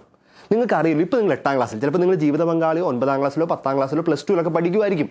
നിങ്ങൾക്കറിയില്ല ഏത് ടൈപ്പ് വ്യക്തിയാണെന്നറിയില്ല, ഏതൊക്കെ കൂട്ടുകെട്ടുണ്ടെന്ന് അറിയില്ല, ഏതൊക്കെ ജീവിത സാഹചര്യം കടന്നു പോകുമെന്ന് അറിയില്ല, ഏത് ടൈപ്പാന്ന് ഒന്നും അറിയില്ലല്ലോ. അതുകൊണ്ട് ഇപ്പോൾ മുതൽ നിങ്ങൾ പ്രാർത്ഥിച്ചു തുടങ്ങണം. കാരണം നിങ്ങളുടെ പ്രാർത്ഥന കൊണ്ടായിരിക്കണം ആ വ്യക്തി സൂപ്പർ ആയിരിക്കേണ്ടതും കൃപയിൽ ജീവിക്കേണ്ടതും പ്രൊട്ടക്ട് ചെയ്യപ്പെടേണ്ടതും. അങ്ങനെ അല്ലെങ്കിൽ നിങ്ങൾക്ക് കിട്ടുക ആ വ്യക്തി നിങ്ങളുടെ കയ്യിൽ വരുമ്പോഴത്തേക്ക് ഒരുപക്ഷെ കുറേ മോശമായ കാര്യങ്ങൾക്ക് അഡിക്റ്റായി പോയാളായിരിക്കും. അതുകൊണ്ട് ഇപ്പോൾ മുതലേ പ്രാർത്ഥിച്ചു തുടങ്ങണം. ഈ കന്യാസ്ത്രീയമ്മ പറഞ്ഞു കൊടുത്ത വലിയ ജ്ഞാനമുണ്ടല്ലോ, ഇത് തന്നെയാണ് വിവാഹ ഒരുക്കത്തിനുള്ള ഏറ്റവും വലിയ പാഠവും. ഏറ്റവും ചെറുപ്പത്തിൽ തന്നെ പ്രിയപ്പെട്ട മാതാപിതാക്കളെ, നിങ്ങളുടെ മക്കൾക്ക് ജീവിതത്തിൽ തിരിച്ചറിയാനായിട്ടൊരു സാഹചര്യം ഉണ്ടായിക്കഴിഞ്ഞാൽ വിവാഹ ജീവിതമാണ് അവർ ആഗ്രഹിക്കുന്നതെങ്കിൽ അവർ ചെറുപ്പത്തിൽ മുതൽ പ്രാർത്ഥിക്കാൻ, ജീവിത പങ്കാളിക്ക് വേണ്ടി, ഉണ്ടാകാൻ പോകുന്ന കുഞ്ഞുങ്ങൾക്ക് വേണ്ടിയൊക്കെ ഒന്ന് പ്രാർത്ഥിക്കാനായിട്ട് ചെറുപ്പത്തിൽ മുതലേ ഒന്ന് ഒരുക്കണം. പ്രത്യേകിച്ച് യുവജനങ്ങളെ, ഇത് നിങ്ങൾ വലിയൊരു പ്രധാനപ്പെട്ട മേഖലയാണ്, നിങ്ങൾ ഒരുങ്ങേണ്ട മേഖലയാണ്. ഒരു 3 വഴികളിലൂടെ നിങ്ങളുടെ ജീവിത പങ്കാളി ആരാണെന്ന് തിരിച്ചറിയാമെന്ന് വിചാരിക്കുന്നു. ഒന്നാമത്തെ വഴി ഉറപ്പായിട്ടും മാതാപിതാക്കൾ തന്നെയാണ്. ബിക്കോസ് മാതാപിതാക്കളിലൂടെയാണല്ലോ ദൈവം നിങ്ങളെ ഈ ഭൂമിയിലേക്ക് കൊണ്ടുവന്നത്. അതുകൊണ്ട് ദൈവം കഴിഞ്ഞാൽ നിങ്ങൾക്ക് ഏറ്റവും പ്രിയപ്പെട്ടവരും നിങ്ങളുടെ ജീവിതത്തിൽ ഉത്തരവാദിത്തപ്പെട്ടവരും ഏറ്റവും കൂടുതൽ സ്വർഗത്തിന് അധികാരമുള്ളൊരു മാതാപിതാക്കളാണ്. അതുകൊണ്ട് അവർക്ക് നിങ്ങളെ നന്നായിട്ട് ഇക്കാര്യത്തിൽ നയിക്കാൻ വേണ്ടി പറ്റുമെന്ന് ഉറപ്പാണ്. പക്ഷേ മാതാപിതാക്കളുടെ വാക്കുകൾ എപ്പോഴാണ് അനുഗ്രഹമായി മാറുന്നത്? ആ മാതാപിതാക്കൾ കൃപയിൽ ജീവിക്കുമ്പോൾ അവരിലൂടെ ദൈവം ഉറപ്പായിട്ടും നിങ്ങൾക്കുള്ള ജീവിത പങ്കാളിയെ പറ്റിയുള്ള കാര്യങ്ങൾ ഉറപ്പായിട്ട് വെളിപ്പെടുത്തി തരും. അതാണ് ഒന്നാമത് മാതാപിതാക്കൾ. രണ്ടാമത് ചില വ്യക്തികളിലൂടെയോ ഇവൻറ്റുകളിലൂടെയോ, അല്ലെങ്കിൽ ഫോർ എക്സാമ്പിൾ നിങ്ങളൊരു വിവാഹ ഒരുക്കൊക്കെ ആലോചിക്കുന്ന സമയത്ത് ഒരു പക്ഷേ നിങ്ങൾ ബൈബിൾ തുറക്കുമ്പോൾ ഒരു വ്യക്തിനെ കാണാൻ പോകുന്നു, ഒരു പെണ്ണ് കാണലോ ചെറുക്കൻ കാണലോ നടക്കുന്നു. അത് കഴിഞ്ഞ് നിങ്ങൾ മുറിയിൽ വന്ന് പ്രാർത്ഥനാപൂർവ്വം ബൈബിളൊക്കെ തുറക്കുമ്പോൾ ഒരു കൺഫർമേഷൻ ആയിട്ട് വേർഡ് ഓഫ് ഗോഡ് കിട്ടുന്നു. അല്ലെങ്കിൽ ഒരു പരിചയത്തിന് ആളുകൾ വിളിച്ചിട്ട് നിങ്ങളുടെ വിവാഹ ജീവിതത്തെ പറ്റി അഭിപ്രായം പറയുന്നു. ഇങ്ങനെയൊക്കെ ചിലപ്പോൾ ദൈവം ചില വ്യക്തികളിലൂടെ ഇവൻറ്റുകളിലൂടെ ഇടപെടാം. അത് രണ്ടാമത്തത്. മൂന്നാമത്തത് വളരെ പ്രധാനപ്പെട്ടത്, നിങ്ങളോട് ദൈവം നേരിട്ട് സംസാരിക്കാം. അത് ഉറപ്പാണ്. മാതാവിൻ്റെ അടുക്കിലോട്ടൊക്കെ ദൂതനെ അയച്ചതുപോലെ ദൈവം ഉറപ്പായിട്ട് നിങ്ങളുടെ മുമ്പിലേക്ക് പക്ഷേ എന്ത് വേണം? അതിനുവേണ്ടി നിങ്ങൾ കൃപയിലായിരിക്കണം, പ്രാർത്ഥനയിലായിരിക്കണം, ദൈവത്തോടൊപ്പം ആയിരിക്കണം, അവൻ്റെ ഒപ്പം നടക്കണം ചെറുപ്പം മുതലേ, നിങ്ങളുടെ യൗവനത്തിലും കൗമാരത്തിലും ഒക്കെ. അപ്പോൾ ദൈവം കൃത്യമായിട്ട് പറഞ്ഞു തരും ആരാണ്, എന്താണ്, എവിടെയാണ്, എപ്പോഴാണ്. ഇതാണ് 3 വഴികൾ. ഇതിൽ ഞാൻ മാതാപിതാക്കളുടെ ഭാഗം ഒന്ന് ഹൈലൈറ്റ് ചെയ്യാൻ ആഗ്രഹിക്കുകയാണ്. പ്രതി വിവാഹം ഒരുക്കമൊക്കെ നമ്മുടെ നാട്ടിലേക്ക് ഇപ്പോൾ അറേഞ്ച്ഡ് മാരേജ് വളരെ സ്ട്രിക്റ്റ് ആയിട്ടും സ്ട്രോങ് ആയിട്ടും പ്രാക്ടീസ് ചെയ്യപ്പെടുന്ന സ്ഥലമൊക്കെ ആയതുകൊണ്ട് മാതാപിതാക്കൾക്ക് വലിയ റോളുണ്ട്. അതുകൊണ്ട് ഈ മാതാപിതാക്കൾ പ്രത്യേകിച്ച് മക്കൾ കൗമാരത്തിലൊക്കെ ആയിരിക്കുമ്പോൾ മക്കൾക്ക് തുറന്നു പറയാനുള്ള അവസരങ്ങളും അഭിപ്രായം പ്രകടിപ്പിക്കാനുള്ള സ്വാതന്ത്ര്യമെല്ലാം വീട്ടിൽ ഉറപ്പായിട്ട് കൊടുക്കണം. നിങ്ങളുടെ വീട്ടിൽ ഒരു ഫ്രണ്ട്ഷിപ്പ് മോഡൽ പേരൻറ്റിങ് ഉണ്ടാവണം, അല്ലെങ്കിൽ ഒരു നോൺ ജഡ്ജ്മെൻ്റൽ ലിസണിങ് പേരൻസിൻ്റെ ഭാഗത്ത് ഉണ്ടാവണം. കാരണം ഈ കൗമാരത്തിലേക്ക് എത്തുമ്പോൾ തന്നെ പിള്ളേർക്ക് വിവാഹത്തെ പറ്റിയുള്ള സ്വപ്നങ്ങളും ആഗ്രഹങ്ങളും പ്രണയമൊക്കെ പൊട്ടി തുടങ്ങുമല്ലോ. ആ സമയത്തൊക്കെ ഒത്തിരി അബദ്ധങ്ങളിലേക്കും മണ്ടത്തരങ്ങളിലേക്കൊക്കെ പോകാതിരിക്കാനായിട്ട് മാതാപിതാക്കളെ, മക്കൾ നിങ്ങളുടെ അടുക്ക വന്ന് എല്ലാം തുറന്നു പറയാൻ സാഹചര്യമുള്ള ഒരു മാതാപിതാക്കളായിട്ട് നിങ്ങൾ രൂപാന്തരപ്പെടണം. അത് ഒരുപക്ഷെ നിങ്ങൾ കൗമാരത്തിലെത്തുമ്പോൾ എന്താ എൻ്റെ കൊച്ചൊന്നും തുറന്നു പറയാത്തെന്ന് ചോദിക്കുന്ന അർത്ഥമൊന്നുമില്ല. അതിപ്പോൾ തുടങ്ങേണ്ടതല്ല, ഉദരത്തിലായിരിക്കുമ്പോൾ തുടങ്ങേണ്ട, അല്ലെങ്കിൽ പൊടിയായിരിക്കുമ്പോഴേ കുഞ്ഞുങ്ങൾക്ക് ആ ഒരു ഫ്രീഡം കൊടുക്കണം. നിങ്ങളുടെ അടുക്ക വന്ന് എല്ലാം പറയാൻ, എല്ലാം ഒന്ന് അപ്ഡേറ്റ് ചെയ്യാൻ. നിങ്ങൾ വിധിക്കില്ല. ഞാൻ ഓർക്കുന്നുണ്ട്, ഒരു പെൺകുട്ടി +2 പഠിക്കുന്ന ഒരു പെൺകുട്ടിയുടെ ഒരു ആൺകുട്ടി വന്നിട്ട് ഇഷ്ടമാണെന്ന് പറഞ്ഞു വഴിയിൽ വെച്ച്. പെൺകുട്ടി ആകെ ഷാറ്റേഡായിപ്പോയി. ജീവിതത്തിൽ ആദ്യമായിട്ടാണ് ഇഷ്ടമെന്ന് പറയുന്നത്. അപ്പോൾ അന്നേരം തന്നെ ഓടിച്ചെന്ന് അമ്മയോട് പറഞ്ഞു, അമ്മ വീട്ടിലുണ്ടാക്കിയ പുകിൽ എൻ്റെ കൊച്ചു പറയാം, അച്ഛൻ ഒരു അബദ്ധം പറ്റി, ഇനി മേലെ ഞാനത് പറയൂല എന്ന്. പ്രിയപ്പെട്ടവർ, ഇങ്ങനെയല്ല, മക്കൾ വന്ന് പറയട്ടെ. അവരത് തെറ്റല്ലല്ലോ ചെയ്തത്, നന്മയല്ലേ ചെയ്തത്. അവരെന്ത് ചെയ്തിട്ട് അവരോടാണ് ഇഷ്ടമെന്ന് പറഞ്ഞത്? ഇതൊക്കെ വളർച്ചയുടെ പ്രായത്തിലുണ്ടാകുന്ന കാര്യങ്ങളല്ലേ. ഈ കാര്യങ്ങൾ പറഞ്ഞ് മനസ്സിലാക്കി കൊടുക്കാനുള്ള വലിയ ഉത്തരവാദിത്വം, കേൾക്കാനുള്ള ഉത്തരവാദിത്വം. കേൾക്കാൻ നിങ്ങൾ ഇരുന്ന് കൊടുത്താൽ മാത്രമേ അവർ പറയാൻ വരൂ, ഒന്നാമത്തെ കാര്യം. രണ്ടാമത്തെ കാര്യം പേരും ശ്രദ്ധിക്കേണ്ടത്, ഇവർ വളർച്ചയുടെ പ്രായത്തിലുണ്ടാകുന്ന സെക്ഷുവാലിറ്റിയുടെ കാര്യങ്ങളുണ്ടല്ലോ, നിങ്ങൾ ഉറപ്പായിട്ട് പറഞ്ഞു കൊടുക്കണം. ഒരുപക്ഷെ അമ്മമാരൊക്കെ പെൺമക്കൾക്ക് ഈ കാര്യങ്ങളൊക്കെ ഉറപ്പായിട്ട് പറഞ്ഞു കൊടുക്കുന്നുണ്ടായിരിക്കും. പക്ഷേ ആൺകുട്ടികൾക്കൊന്നും ആരും ഒന്നും പറഞ്ഞു കൊടുക്കുന്നില്ലെന്നേ. വളർച്ചയുടെ പ്രായത്തിലുള്ള വ്യത്യാസങ്ങൾ, ആഗ്രഹങ്ങൾ, താല്പര്യങ്ങളൊക്കെ ആൺകുട്ടികൾക്ക് ഒട്ടും കയറി കിട്ടുന്നില്ല. അതുകൊണ്ട് ഈ മേഖലയൊക്കെ നിങ്ങളുടെ മക്കളോട് നിങ്ങൾ സംസാരിക്കണം. അല്ലെങ്കിൽ നിങ്ങൾക്ക് പറ്റുന്ന ഏറ്റവും വിശ്വസ്തരായ ആരെങ്കിലും കൊണ്ട് നിങ്ങൾ മക്കളോട് സംസാരിപ്പിക്കാൻ ഒരു സ്പേസ് ഉണ്ടാവണം. ഏറ്റവും ബെസ്റ്റ് നിങ്ങളുടെ അടുക്കൽ തന്നെ മക്കൾ തുറന്നു പറയുകയും നിങ്ങൾ ഇതുപോലുള്ള സംസാരങ്ങൾ പ്രോത്സാഹിപ്പിക്കുകയും ചെയ്യണം. അപ്പോൾ ഈ കല്യാണത്തിൻ്റെ കാര്യങ്ങൾ വരുമ്പോൾ അവരുടെ ആഗ്രഹങ്ങൾ, അവരുടെ സ്വപ്നങ്ങൾ, അവരുടെ ഭാവനകളൊക്കെ നിങ്ങൾ വളരെ വ്യക്തമായിട്ടും കൃത്യമായിട്ടും നിങ്ങൾ പറയും. അപ്പോൾ ഒരു അറേഞ്ച്ഡ് മാരേജ് സിസ്റ്റമാണ് നമ്മൾ പ്രാക്ടീസ് ചെയ്യുന്നതെങ്കിൽ നിങ്ങൾക്ക് ഈസിയാണ് നിങ്ങളുടെ കുഞ്ഞിൻ്റെ ഇഷ്ടം എന്താ, കുഞ്ഞിൻ്റെ അഭിരുചി എന്താണെന്ന് മനസ്സിലാക്കാനും അറിയാനും പറഞ്ഞു കൊടുക്കാനുമല്ല. അതാണ് മാതാപിതാക്കളുടെ പ്രധാനപ്പെട്ട റോള്. ഞാൻ ആദ്യമേ പറഞ്ഞതുപോലെ നമ്മുടെ നാട് ഇപ്പോഴും വളരെ സ്ട്രിക്റ്റ് ആയിട്ട് അറേഞ്ച്ഡ് മാരേജ് സിസ്റ്റം പ്രാക്ടീസ് ചെയ്യുന്നൊരു സ്ഥലമാണല്ലോ. ഒരുപക്ഷെ വിദേശത്തൊക്കെ നിങ്ങൾ യാത്ര ചെയ്തവർക്ക് മനസ്സിലാവും, ഒരുപക്ഷെ ഇന്ത്യയിൽ, കേരളത്തിൽ, പിന്നെ ചൈനയിലൊക്കെ കുറച്ച് സ്ഥലത്തൊക്കെ മാത്രമേ ഇങ്ങനെയൊരു അറേഞ്ച്ഡ് മാരേജ് സിസ്റ്റം ഇപ്പോഴും ഓടുന്നുള്ളൂ. അതിൻ്റേതായ നന്മകളും അതിൻ്റേതായ ബുദ്ധിമുട്ടുകളും എല്ലാം ഉണ്ട്. പക്ഷേ നമ്മളിപ്പോഴും അത് പ്രാക്ടീസ് ചെയ്യുന്നതുകൊണ്ട് ചില കുഞ്ഞ് സജഷൻസ് ഉണ്ട്. ഈ അറേഞ്ച്ഡ് മാരേജ് സ്ട്രിക്റ്റ് ആയിട്ട് ഫോളോ ചെയ്യുന്ന നമുക്ക് കുഞ്ഞ് സജഷൻസ് ഉണ്ട്. ഒന്ന്, മാതാപിതാക്കളെ, പ്രത്യേകിച്ച് യുവജനങ്ങളെ, നിങ്ങൾ പുറമോടികളിൽ വീണ് പോകരുത്. നിങ്ങളൊരു വിവാഹത്തിൻ്റെ ഒരു മാട്രിമോണിയൽ സൈറ്റിലേക്ക് നോക്കുമ്പോൾ നിങ്ങൾ എന്തൊക്കെയാണ് നോക്കുന്നത്? പ്രധാനമായിട്ടും ജോലി, ബാങ്ക് ബാലൻസുകൾ, അല്ലെങ്കിൽ ഫാമിലിയുടെ ആസ്തി, അവരുടെ സൽപ്പേര്, അല്ലെങ്കിൽ ഈ വ്യക്തിയുടെ സ്റ്റാൻഡേർഡ്, പ്രൊഫഷൻ, ഇതൊക്കെ നോക്കുന്നത്. നിങ്ങൾ ആ വ്യക്തിയുടെ ആത്മീയാവസ്ഥ, ആ വ്യക്തിയുടെ ക്യാരക്ടർ, അതാണ് ഏറ്റവും പ്രധാനപ്പെട്ടത്. നിങ്ങൾ പുറമോടികളിൽ വീണു പോകരുത്, ഉള്ളിലേക്ക് കൂടി നോക്കണം. അതാണ് ഏറ്റവും പ്രധാനപ്പെട്ട കാര്യം. അതുകൊണ്ട് തന്നെ ചെറുപ്പക്കാരായ എന്നെ കേൾക്കുന്നവരെ, നിങ്ങൾ നിങ്ങളുടെ വിവാഹ സങ്കല്പങ്ങൾ നിങ്ങൾ മോൾഡ് ചെയ്യുമ്പോൾ, നിങ്ങൾ ഫിക്സ് ചെയ്യുമ്പോൾ വെറും പുറമോടികൾ മാത്രമുള്ള, വളരെ പെരിഫറലായ കാര്യങ്ങൾ മാത്രമുള്ള ഒരു കാറ്റഗറീസ് ആയി പോവരുത്. നിങ്ങളുടെ ചെക്ക് ലിസ്റ്റിൽ ഉറപ്പായിട്ടും ആത്മീയതയും ആ വ്യക്തിയുടെ സ്വഭാവമൊക്കെ ഒരു പ്രധാനപ്പെട്ട കണ്ടന്റ് ആയിട്ട് വെക്കുകയാണെങ്കിൽ നന്നായിരിക്കും തോന്നും. അത് ഒന്നാമത്തെ കാര്യം. രണ്ടാമത്തെ കാര്യം, മാതാപിതാക്കളെ വിവാഹമൊക്കെ മക്കൾക്ക് വേണ്ടി ആലോചിക്കുമ്പോൾ ഹരിബറി ആവരുത്, പെട്ടെന്ന് ഇടപെടാന്നൊക്കെ നടത്താൻ വേണ്ടി പോകരുത്. കുറേ അബദ്ധങ്ങളും മണ്ടത്തരങ്ങളൊക്കെ പറ്റും. ആവശ്യത്തിലധികം പഠിച്ചതിന് ശേഷം, അറിഞ്ഞതിന് ശേഷം, അന്വേഷിച്ചതിന് ശേഷം മാത്രം നിങ്ങൾ വിവാഹ ജീവിതത്തിലേക്ക് നിങ്ങളുടെ മക്കളെ ഇറക്കുക. കാരണം അല്ലെങ്കിൽ ഒത്തിരി അബദ്ധങ്ങളുടെ കഥകൾ നമ്മൾ ഈ ദിവസങ്ങളിലൊക്കെ നന്നായിട്ട് കേൾക്കുന്നുണ്ടല്ലോ. എടിപിടിന്ന് തീരുമാനം എടുക്കരുത്. പ്രാർത്ഥിക്കാനുള്ള സമയം, തീരുമാനമെടുക്കാനുള്ള സമയം, പ്രത്യേകിച്ച് ഇതിനകത്ത് ഏറ്റവും പ്രധാനപ്പെട്ട കാരണം സംസാരിക്കാനുള്ള സമയം. അതായത് വിവാഹം നടക്കാൻ പോകുന്ന ആണും പെണ്ണും, ആ പെൺകുട്ടിയും ആൺകുട്ടിയും തമ്മിൽ സംസാരിക്കാനുള്ള സമയം, സംസാരിച്ചറിയാനുള്ള സമയം. കാരണം അറേഞ്ച്ഡ് മാരേജ് ആകുമ്പോൾ നമ്മൾ പെട്ടെന്നാണ് കല്യാണങ്ങൾ, ആഘോഷങ്ങളിലേക്ക്, തീരുമാനങ്ങളിലേക്കൊക്കെ വരുന്നത്. ഇതിന് മുമ്പ് പരിചയമില്ലല്ലോ. അപ്പോൾ ഒട്ടും പരിചയമില്ലാത്ത ഒരാളെ വിവാഹ ജീവിതത്തിൽ പ്രവേശിക്കുമ്പോഴത്തേക്ക് കുറേ ബുദ്ധിമുട്ടുകളുണ്ടല്ലോ. നമ്മുടെ ഈ വിവാഹ, അതായത് പെണ്ണ് കാണൽ, ചെറുക്കൻ കാണൽ ചടങ്ങുകളിലൊക്കെ ഉണ്ടാകുന്ന ക്ലീഷേ ഡയലോഗ് ഉണ്ടല്ലോ. അപ്പനും അമ്മയും വീട്ടുകാരൊക്കെ കൂടി വരുന്നു, ചായ കുടിക്കുന്നു. അതിൻ്റെ അവസാനം ചെറുക്കനോട് അപ്പൻ പറയുന്നു, ഇനി നിങ്ങൾക്ക് വല്ല സംസാരിക്കാനുണ്ടെങ്കിൽ അപ്പുറത്ത് പോയി സംസാരിച്ചോളൂ. അപ്പം ചെറിയ നാണത്തോട് പോകുന്നു. ഇതൊക്കെ സിനിമകളിലെ ക്ലീഷേ സാധനങ്ങളായിട്ട് അവസാനിപ്പിക്കണം. ദയവ് അങ്ങനെയൊന്നും വിവാഹത്തിലേക്ക് പോകാനായിട്ടുള്ള ഐഡിയൽസ് മനസ്സിൽ രൂപപ്പെടുത്തരുത്. ഉറപ്പായിട്ടും നമ്മൾ ഈ ദിവസങ്ങളിലൊക്കെ ഇപ്പോൾ നടക്കുന്ന കല്യാണങ്ങളൊക്കെ നന്നായിട്ട് സംസാരിക്കുന്നുണ്ട്. ചെറുപ്പക്കാർ ഫോണൊക്കെ ഉണ്ടല്ലോ, സംസാരിക്കണം, പല കാര്യങ്ങൾ സംസാരിക്കണം, മണിക്കൂറോളം സംസാരിക്കണം. 1, 2, 3 തവണയൊക്കെ വിവാഹത്തിന് മുമ്പ്, വിവാഹം ഉറപ്പിക്കുന്നതിന് മുമ്പ് കാണണം. അപ്പോഴേ അഭിരുചികൾ മനസ്സിലാവൂ, താല്പര്യങ്ങൾ മനസ്സിലാവൂ, ഇഷ്ടാനിഷ്ടങ്ങൾ മനസ്സിലാവൂ, ചില മൂല്യ ശ്രേണികളിലൊക്കെ എന്തെങ്കിലുമൊക്കെ പ്രശ്നങ്ങളുണ്ടെന്ന് മനസ്സിലാവൂ, ആ വ്യക്തിയുടെ വിശ്വാസ ജീവിതമൊക്കെ എങ്ങനെയുണ്ടെന്നൊക്കെ നാച്ചുറലായിട്ട് നാച്ചുറലായിട്ട് വീണ് കിട്ടും. അതുകൊണ്ട് സംസാരിക്കണം, സമയമെടുത്ത് വിവാഹം ഉറപ്പിക്കണം. അത് ഒട്ടും എടിപിടിന്നായി പോവരുത്. മൂന്നാമതായിട്ട് ഈ ഒരു അറേഞ്ച് മാരേജിൻ്റെ കാര്യത്തിൽ ചെറിയ സജഷൻ ഇതാണ്. മാതാപിതാക്കളെ, നിങ്ങൾ 2 എക്സ്ട്രീമിലേക്ക് പോകാൻ സാധ്യതയുണ്ട്. ഒന്ന്, നിങ്ങൾ മക്കളെ ഒരു 10-24 വയസ്സൊക്കെ ആകുമ്പോൾ ഫോഴ്സ് ചെയ്യാൻ തുടങ്ങും. വിവാഹം ഫോഴ്സ് ചെയ്യാൻ തുടങ്ങും. ഒരുപക്ഷെ അവർ പ്രിപ്പയർ ആയിട്ടുണ്ടാവത്തില്ല. അത് നിങ്ങൾ ദയവായി ഫോഴ്സ് ചെയ്ത് അവരുടെ ജീവിതമൊക്കെ വെച്ച് പക്വതയിലായിക്കോട്ടെ, അവരുടെ ജീവിതമൊക്കെ ഒന്ന് കണ്ടോട്ടെ. കുറച്ചുകൂടി മാനസികമായിട്ടും ആത്മീയമായിട്ടൊക്കെ വിവാഹ ജീവിതത്തെപ്പറ്റി, കുടുംബ ജീവിതത്തെ പറ്റിയുള്ള സങ്കല്പങ്ങളൊക്കെ ഒന്ന് മെനഞ്ഞോട്ടെ. എന്നിട്ട് അവർ വിവാഹ ജീവിതത്തിൽ പ്രവേശിച്ചോട്ടെ. അത് ഒന്നാമത്തെ കാര്യം. അത് ആ മൂന്നാമത്തെ കാര്യത്തിൽ ഒന്നാമത്തെ കാര്യമാണ്. രണ്ടാമത്തെ കാര്യം, ദയവ് ചെയ്ത് മാതാപിതാക്കളെ, ചില മാതാപിതാക്കളെങ്കിലും മക്കളെ വിവാഹ കാര്യത്തിൽ ഒട്ടും തീരുമാനം എടുക്കാതെ ചുമ്മാ തള്ളിവിടുന്ന ആൾക്കാരുണ്ട്. മക്കൾ ജോലി എടുക്കുമല്ലേ, അതൊക്കെ കഴിയട്ടെ എന്നൊക്കെ പറഞ്ഞിട്ട് യാതൊരു താല്പര്യവും കാണിക്കാത്ത മാതാപിതാക്കളുണ്ട്. ഈ 2 എക്സ്ട്രീമും അപകടമാണ്. ദൈവത്തിൻ്റെ സമയത്ത്, ദൈവം ആഗ്രഹിക്കുന്ന സമയത്ത് അവരുടെ വിവാഹ ജീവിതം നടക്കണം. അതിനുവേണ്ടി മാതാപിതാക്കൾക്ക് വലിയ റോളുണ്ട്. ഈ ഒരു കാര്യത്തിൽ, അറേഞ്ച്ഡ് മാരേജിൻ്റെ കാര്യത്തിൽ എൻ്റെ ഒരു സുഹൃത്ത് കുറച്ച് നാൾക്ക് മുമ്പ് പറഞ്ഞ മനോഹരമായ പ്രാർത്ഥന എല്ലാവർക്കും ആപ്ലിക്കബിൾ ആണെന്ന് തോന്നുന്നു. ആ പെൺകുട്ടി വിവാഹം, ഒത്തിരി ആലോചനകൾ നടക്കുകയാണ്, പലരൊക്കെ കാണാൻ വരുന്നുണ്ട്. അപ്പോൾ ഓരോ തവണയും ഓരോ ആളും കാണാൻ വരുമ്പോൾ ഈ പെൺകുട്ടി കാണാൻ പോകുന്നതിന് മുമ്പ് ഈശോയുടെ മുമ്പിൽ പോയിരുന്ന് പ്രാർത്ഥിക്കും, ഈശോയെ, ഈ വരുന്ന വ്യക്തി ചിലപ്പോൾ എനിക്ക് ഇഷ്ടപ്പെടും, ആ വ്യക്തിക്ക് ഇഷ്ടപ്പെടും. തമ്പുരാനെ ഞങ്ങൾക്ക് രണ്ടുപേർക്കും ഇഷ്ടപ്പെട്ടാലും ഞങ്ങളുടെ കുടുംബത്തിന് ഇഷ്ടപ്പെട്ടാലും നിനക്ക് ഇത് പിടിക്കാത്ത ഒരാളാണെങ്കിൽ അവസാന നിമിഷത്തിലാണെങ്കിൽ പോലും ഈ കല്യാണം ഒന്ന് ക്യാൻസൽ ചെയ്ത് തരണേ. വളരെ വിചിത്രമായ പ്രാർത്ഥനയല്ലേ? കർത്താവ് നിനക്ക് ഇഷ്ടമില്ലെങ്കിൽ അവസാന നിമിഷം, അതായത് കൊച്ചു പറയുകയാണ്, ഈവൻ മനസ്സംബന്ധം കഴിഞ്ഞിട്ടാണെങ്കിൽ പോലും തമ്പുരാൻ നിനക്ക് ഇഷ്ടമില്ലാത്തതാണെങ്കിൽ ഇതൊന്ന് എങ്ങനെയെങ്കിലും മുടക്കി തരണമേ. നല്ലൊരു പ്രാർത്ഥനയല്ലേ? കർത്താവിൻ്റെ ഹിതം മാത്രം നടക്കണം ജീവിത പങ്കാളിയെ തിരഞ്ഞെടുക്കുന്നതിൽ. ഇനി നമ്മൾ പ്രണയവിവാഹത്തിൻ്റെ കാര്യത്തിലേക്ക് ഒന്നുകൂടി സംസാരിച്ച് അവസാനിപ്പിക്കാമെന്ന് വിചാരിക്കുന്നു. പ്രത്യേകിച്ച് ഈ കാലഘട്ടത്തിൽ പ്രണയവിവാഹങ്ങളൊക്കെ ഒത്തിരി പ്രോത്സാഹിപ്പിക്കപ്പെടുന്ന കാര്യം സെലിബ്രിറ്റികളും അല്ലെങ്കിൽ ഒത്തിരി മോഡലുകളൊക്കെ ഇപ്പോൾ വരുന്നുണ്ടല്ലോ ഈ കാര്യത്തിൽ. അതുകൊണ്ട് തന്നെ ആ മേഖലയിൽ ഒന്ന് സംസാരിക്കണമെന്ന് വിചാരിക്കുന്നു. പ്രണയവിവാഹങ്ങളെ ഞാൻ അത്യധികം പ്രോത്സാഹിപ്പിക്കുന്നു, പ്രൊവൈഡഡ് ഞാൻ ഈ പറയുന്ന കാര്യങ്ങൾ ശ്രദ്ധിച്ചുകൊണ്ട്. പ്രണയവിവാഹത്തിന് ഞാൻ ഒട്ടും എതിരല്ല. നിങ്ങളുടെ പക്വതയുടെ പ്രായത്തിൽ ഉത്തരവാദിത്വത്തോടുകൂടി മാതാപിതാക്കളുടെ അറിവോടും അനുഗ്രഹത്തോടും കൂടി നിങ്ങളുടെ വിശ്വാസ ജീവിതത്തിന് തടസ്സം വരാത്ത, മുടക്കം വരാത്ത പ്രണയബന്ധങ്ങളിൽ നിങ്ങൾ ഏർപ്പെടുക. ഐ റിപ്പീറ്റ്, നിങ്ങളുടെ പക്വതയുടെ പ്രായത്തിൽ ഉത്തരവാദിത്വത്തോടുകൂടി നിങ്ങളുടെ മാതാപിതാക്കളുടെ അനുഗ്രഹത്തോടും അറിവോടും കൂടി നിങ്ങളുടെ വിശ്വാസ ജീവിതത്തെ തകർക്കാത്ത പ്രണയബന്ധങ്ങളിൽ നിങ്ങൾ ഏർപ്പെടുക, നിങ്ങൾ വിവാഹം കഴിക്കുക. വളരെ മനോഹരമായിരിക്കും അത്.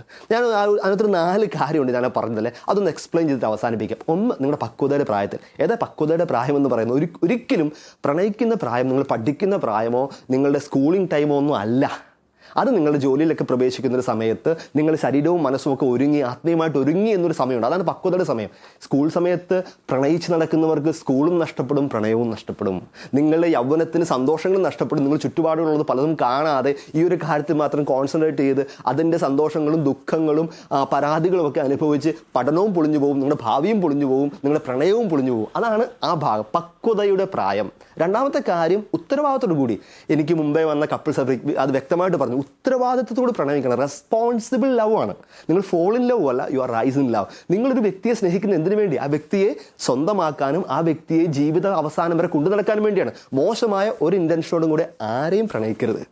അങ്ങനെയുള്ള പക്വതയില്ലാത്ത, ഉത്തരവാദിത്തമില്ലാത്ത പ്രണയങ്ങളാണ് ശാരീരിക പ്രണയങ്ങളായിട്ടും പ്രീമാരിറ്റൽ സെക്ഷൽ റിലേഷൻഷിപ്പിലേക്കൊക്കെ പോയി ഒത്തിരി അബദ്ധങ്ങളും അശുദ്ധമായ കാര്യങ്ങളിലേക്കും പോയി നിങ്ങളുടെ ജീവിതത്തെ മൊത്തം തകർത്ത് കളയുന്നത്. അതുകൊണ്ട് പക്വതയുള്ള ഉത്തരവാദിത്തപൂർണ്ണമായ പ്രണയം. മൂന്നാമത്, മാതാപിതാക്കളുടെ അനുഗ്രഹത്തോടും അറിവോടും കൂടെ.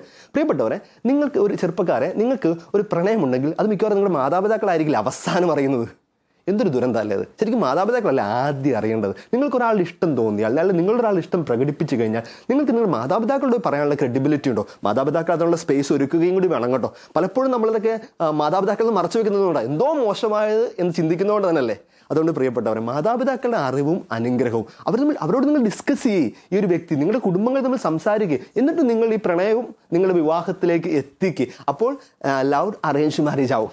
അതാണ് മൂന്നാമത്തെ ഭാഗം. നാലാമത്തെ ഭാഗം, നിങ്ങളുടെ വിശ്വാസ ജീവിതത്തെ നശിപ്പിക്കുന്ന ഒരു ബന്ധങ്ങളിലും നിങ്ങൾ ഏർപ്പെടരുത്. ഈ സമയത്തൊക്കെ ഒത്തിരി ഓം ശാന്തി ഓശാന കല്യാണങ്ങളും അല്ലെങ്കിൽ അത് നമ്മുടെ സിനിമയിലൊക്കെ വന്നതോടെ ഒത്തിരി അതുപോലത്തെ സെലിബ്രിറ്റികളൊക്കെ വിവാഹം കഴിക്കുന്നതോടെ മതമൊക്കെ എന്ത്, വിശ്വാസമൊക്കെ എന്ത്, രണ്ടുപേർ തമ്മിൽ ചേരുന്നതല്ലേ, അവരുടെ സന്തോഷമല്ലേ വലുത് എന്നൊക്കെ പറഞ്ഞിട്ട് പോകുന്ന ഒരു വലിയൊരു കൾച്ചർ ക്രിയേറ്റ് ചെയ്യപ്പെടുന്നുണ്ട്. പല ചെറുപ്പക്കാരും ഒക്കെ അതൊരു വലിയ ഐഡിയലായിട്ട് മനസ്സിൽ സങ്കല്പിക്കുന്നുണ്ട്. അവരോടായിട്ട് രണ്ട് ചോദ്യങ്ങൾ, രണ്ട് കാര്യങ്ങൾ മാത്രം. ഒന്നാമത്തെ കാര്യം, വിവാഹം എന്ന് പറയുന്നത് ഒരു കുടുംബത്തിൽ ജീവിച്ചൊരു വ്യക്തി മറ്റൊരു കുടുംബത്തിലേക്ക് വേറെ സാഹചര്യത്തിലേക്ക് പറിച്ചു നടപ്പെടുകയാണ്. നമുക്ക് വേണമെങ്കിൽ പറയാം, ഒരു വലിയൊരു മരം, എൻ്റെ സൈഡിലേക്ക് ഒരു വലിയ മരത്തിന് തടികളിൽ ഇതുപോലത്തെ ഒരു വലിയൊരു മരം നമ്മൾ പറിച്ചു നടണമെങ്കിൽ എന്ത് ചെയ്യും? ചുമ്മാ പറിച്ചങ്ങ് മാറ്റി അപ്പുറം കൊണ്ട് വലിയ കുഴി വെട്ടി വെച്ച് കഴിഞ്ഞാൽ കരിഞ്ഞു പോകും. അതിന് പകരം നമ്മൾ കണ്ടിട്ടില്ലേ, ചുറ്റുപാടുള്ള മണ്ണ് കൂട്ടത്തോടെ അങ്ങ് നമ്മൾ വെട്ടി ഒരുക്കി ആ മണ്ണോടെ നമ്മൾ പൊക്കിയെടുത്ത് വേറൊരു വലിയ കുഴി വെട്ടി അതിലേക്ക് ഇറക്കി വെക്കും. അപ്പോൾ കുറച്ച് ദിവസം കൊണ്ട് ഈ രണ്ട് മണ്ണും തമ്മിൽ ചേരുകയും ഈ അകത്തിരിക്കുന്ന വേര് പതുക്കെ ആ ആദ്യത്തെ മണ്ണിലൂടെ പതുക്കെ മറ്റതിലേക്ക് മിക്സ് ആവുകയും നാച്ചുറലായിട്ട് സ്യൂട്ട് ആവുകയും ചെയ്യും. പ്രിയപ്പെട്ടവരെ, ഇത് തന്നെയാണ് ഒരു വിവാഹ ജീവിതവും. കുടുംബത്തിൻ്റെയും മതത്തിൻ്റെയും വിശ്വാസത്തിൻ്റെയും പ്രാധാന്യം അതാണ്. നിങ്ങൾ ഒരു വിശ്വാസ സംഹിതയിലും ഒരു കുടുംബത്തിലും ജീവിച്ചൊരു വ്യക്തി പെട്ടെന്ന് മറ്റൊന്നിലേക്ക് എല്ലാ വേരുകളും അറുത്തിട്ട് പറിച്ചു നടപ്പെടുമ്പോൾ കരിഞ്ഞു പോകാനും തകർന്നു പോകാനും ഇല്ലാതായി പോകാനുള്ള വലിയ സാധ്യതയുണ്ട്. നമുക്ക് മുമ്പിൽ എത്രയോ അനുഭവങ്ങളും ഉദാഹരണങ്ങളും ഉണ്ട്. ഈ അനുഭവങ്ങളിൽ നിന്ന് ഉദാഹരണങ്ങൾ നമ്മളൊന്നും പഠിക്കുന്നില്ല എന്നുള്ളതാണ് ഏറ്റവും വലിയ ദുരന്തം. അതുകൊണ്ട് തന്നെ നമ്മുടെ വിശ്വാസ ജീവിതം തുടർന്നും വേണ്ടതാണ്. അത് മുഴുവൻ കട്ട് ചെയ്തിട്ട് പോയി കഴിഞ്ഞാൽ നിങ്ങളുടെ തകർച്ചയുടെ നാളുകളിൽ, അതാണ് എൻ്റെ രണ്ടാമത്തെ ചോദ്യം. പ്രിയപ്പെട്ടവരെ, വിവാഹ ജീവിതം നമ്മളൊരു പക്ഷേ നമുക്ക് ഇഷ്ടമുള്ള മതത്തിൽപ്പെട്ട വേറൊരു വ്യക്തിയോട് വിവാഹം കഴിച്ചു പോകുന്നു, സ്നേഹം അന്ധമാണെന്നൊക്കെ പറയുന്ന അവസ്ഥ ഏതാണല്ലോ. ആ അന്ധതയുടെ നാളിൽ നമ്മുടെ കുടുംബവും ദേവാലയവും നമ്മുടെ വിശ്വാസം എല്ലാം മറന്നിട്ട് നമ്മൾ വേറെ ജീവിതത്തിലേക്ക് പോകുമായിരിക്കും. പക്ഷേ അങ്ങനെ പോയി കഴിഞ്ഞൊരു വ്യക്തിക്ക് എന്നും എല്ലായ്പ്പോഴും കളർഫുള്ളായ ലൈഫൊന്നും ആയിരിക്കില്ലല്ലോ. പക്ഷേ ആ കളർഫുൾ കാലമൊക്കെ കഴിഞ്ഞിട്ട് ഹണിമൂണൊക്കെ കഴിഞ്ഞ് നിങ്ങൾ തകർച്ചയുടെ നാളൊക്കെ വരുമ്പോൾ നിങ്ങൾക്ക് വീണ്ടും ഒന്ന് ഓടിപ്പോയി കരഞ്ഞ് കുമ്പസാരിക്കാനായിട്ട് നിങ്ങൾക്ക് നിങ്ങളുടെ കുമ്പസാരം എന്ന സാക്രമം നിങ്ങളുടെ കയ്യിലുണ്ടോ? ആ ലോകം നിങ്ങൾക്ക് നഷ്ടപ്പെട്ടു പോയില്ലേ? അല്ലെങ്കിൽ ഞാൻ തളർന്നു പോയി ഇല്ലാതായി പോയി എന്നൊക്കെ വിചാരിക്കുമ്പോൾ ഓടിപ്പോയി ഒരു കുർബാന പങ്കെടുത്ത് ആ വിശുദ്ധ കുർബാന സ്വീകരിച്ച് വീണ്ടും ശക്തി പ്രാപിക്കാൻ നിങ്ങൾക്കുള്ള സാഹചര്യം നഷ്ടപ്പെട്ടു പോയില്ലേ? നിങ്ങൾ ഇങ്ങനെ നിങ്ങളുടെ വിശ്വാസവും മതവും കർത്താവിനെയൊക്കെ ഉപേക്ഷിച്ച് പോകുമ്പോൾ നഷ്ടപ്പെട്ടു പോകുന്ന വീണ്ടും വരാനിരിക്കുന്ന വലിയ തകർച്ചയുടെ നാളുകളിലുള്ള നിങ്ങളുടെ വലിയ വസന്തമാണ്, നിങ്ങളുടെ വലിയ സന്തോഷമാണ്, നിങ്ങളുടെ അവസാനത്തെ ആശ്വാസമാണ്. ഈ രണ്ട് കാര്യങ്ങളൊന്ന് പരിഗണിച്ചിട്ട് നിങ്ങൾ അങ്ങനെയൊക്കെ വിവാഹം ചെയ്യാൻ താല്പര്യവും മനസ്സിൽ ഐഡിയോളജിയൊക്കെ സൂക്ഷിക്കുന്നവരൊക്കെ ഈ രണ്ട് കാര്യങ്ങൾ മാത്രം ഒന്ന് പരിഗണിച്ചാൽ കൊള്ളാം ഞാൻ വിചാരിക്കുന്നു. അവസാനമായിട്ട് ഇതിനകത്ത് സഭയ്ക്കുള്ള വലിയ റോൾ ഞാൻ പറയാൻ ആഗ്രഹിക്കുകയാണ്. സഭയെന്ന് പറഞ്ഞാൽ നമ്മുടെ ഇടവകയ്ക്കും നമ്മുടെ യുവജന സംഘടനകൾക്ക് പ്രത്യേകിച്ച് പ്രിയപ്പെട്ട എന്നെ കേൾക്കുന്ന യുവജനങ്ങളെ, നിങ്ങളുടെ യുവജന സംഘടനകളെന്ന് പറയുന്നത് നിങ്ങളുടെ പള്ളിയിൽ പെരുന്നാൾ നടത്താനോ പള്ളിയുടെ ചുറ്റുപാടും ക്ലീൻ ചെയ്യാനോ എന്തെങ്കിലും സഭയ്ക്കെതിരെയുള്ള ആരോപണങ്ങൾ വരുമ്പോൾ തെരുവിലിറങ്ങി സമരം വയ്ക്കാനോ മുദ്രാവാക്യം വിളിക്കാനോ അല്ലെങ്കിൽ വർഷത്തിൽ ഒരു രക്തപരിശോധന ക്യാമ്പ് നടത്താനോ വേണ്ടിയെന്നുള്ളത് മാത്രമല്ല. അതിനേക്കാളൊക്കെ ഉപരിയായിട്ട് നിങ്ങളുടെ ദൈവവിളി എന്തെന്ന് തിരിച്ചറിയാനും ആ ദൈവവിളി പ്രോത്സാഹിപ്പിക്കപ്പെടാനുള്ള ഓരോ മേഖലകൾ ക്രിയേറ്റ് ചെയ്യാനുള്ള ഇടമാണ് നിങ്ങളുടെ യുവജന സംഘടനകൾ. നിങ്ങളുടെ ദൈവവിളിയിൽ നിങ്ങൾ വളരാനുള്ള, വിശുദ്ധിയിൽ വളരാനുള്ള ഏറ്റവും പ്രധാനപ്പെട്ട ഇടമാണ് യുവജന സംഘടനകൾ. അതുകൊണ്ട് തന്നെ പ്രിയപ്പെട്ട യുവജന നേതാക്കളെ അല്ലെങ്കിൽ വികാരിച്ചന്മാരോടൊക്കെ എൻ്റെ സജഷൻ ഇതാണ്: നിങ്ങൾ നമ്മുടെ പള്ളികളിലും നമ്മുടെ രൂപതകളിലും ഫൊറോനകളിലൊക്കെ ദൈവവിളി ക്യാമ്പുകൾ നടത്തണം. ദൈവവിളി ക്യാമ്പ് എന്ന് പറയുമ്പോൾ തന്നെ നമ്മുടെ മനസ്സിലൊരു സങ്കല്പം എന്താ?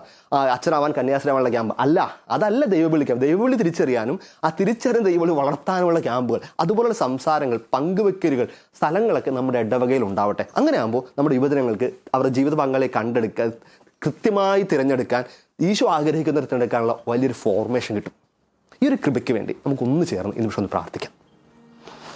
നമുക്കൊന്ന് ചേർന്ന്, പ്രത്യേകിച്ച് കുടുംബം ഒന്ന് ചേർന്ന് നിൽക്കുമ്പോൾ നമ്മുടെ മക്കളെയൊക്കെ, പ്രത്യേകിച്ച് യൗവനത്തിലെത്തിയ മക്കളൊക്കെ ഉണ്ടെങ്കിൽ അവരെയൊക്കെ ഒന്ന് ചേർത്ത് പിടിച്ച് പ്രാർത്ഥിക്കട്ടെ. അവർ പഠിക്കുന്നവരാകാം, വിദേശ ജോലി ചെയ്യുന്നവരാകാം, ഒക്കെ ആണെങ്കിൽ വീട്ടിലില്ലെങ്കിൽ അവരൊക്കെ ഒന്ന് മനസ്സാലൊന്ന് ചേർത്ത് വെക്കട്ടെ.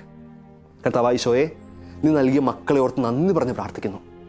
പ്രത്യേകിച്ച് ഈ വിവാഹം ആണ് ദൈവവിളിയിൽ തിരിച്ചറിഞ്ഞിട്ട് ജീവിത പങ്കാളിക്ക് വേണ്ടി അന്വേഷണം നടക്കുന്ന എല്ലാ മക്കളെയും നിന്റെ കരങ്ങളിൽ സമർപ്പിച്ച് പ്രാർത്ഥിക്കും. പ്രത്യേകിച്ച് വിവാഹ തടസ്സമായിട്ടൊക്കെ ഒത്തിരി നാളുകളായിട്ട് നിൽക്കുന്ന മക്കളെ, അവരുടെ വേദനകളൊക്കെ ഈ നിമിഷം തമ്പുരാനെ നിന്റെ കരങ്ങളിലേക്ക് തരുന്നു. കരുണയോടെ നോക്കണമേ.